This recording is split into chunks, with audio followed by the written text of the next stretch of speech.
একে নিয়ে চিন্তায় চিন্তায় আমি শেষ। শরীর খারাপ হলে আমার মানে মেজাজ একদম কেউ কিছু বললে সঙ্গে সঙ্গে মাথা গরম হয়ে যায়। কতক্ষণে আমি ডাক্তারখানায় যাব, ডাক্তারখানায় গিয়ে আগে ডাক্তার দেখাবো। সকালবেলা জ্বরটা ছিল, আমি ভাবছিলাম যে জ্বর এমনি রয়েছে, ওকে যে শিশু হসপিটালে ডাক্তার দেখাই, প্যারাসিটামল খাইয়েছি, ঠিক আছে, জ্বরটা কমে গেছে। এমনি গা শোয়া যেরকম থাকে সেরকম রয়েছে, ভোর রাত্রিরে যেরকম জ্বরটা ছিল সেরকম গা পোড়া জ্বরটা নেই।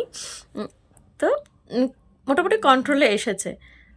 সন্ধ্যের পর দুপুরবেলা খায়নি, দুটি কটা যা খেয়েছে শুয়ে পড়েছে। ঠিক আছে বাবা, খেতে পাচ্ছে না, শুয়ে পড়েছে। বিকালবেলা ঘুম থেকে উঠে দেখেই বলে আমার গা গোলাচ্ছে, খালি বলছে আমার গা গোলাচ্ছে, আমার গা গোলাচ্ছে। হ্যাঁ, তো সেই নিয়ে 2-3 বার করলো, কিন্তু কিছু খাবার টাবার কিছু উঠলো না। কেন, পেটে তো কিছু নেই, খাবার উঠবে কি? পেটে কিছু নেই তো সেটা ওঠেনি, খালি জল বেরো। আর ফোটানো জল ওকে খাওয়ানো হচ্ছে, ফোটানো জল ফুটিয়ে রেখেছি, বিছানায় আছে, জল ফুটিয়ে রেখেছি, ওই ফোটানো জল ওকে খাওয়ানো হচ্ছে। আমার মাথা খারাপ হয়ে যায় ওর যদি শরীর খারাপ থাকে।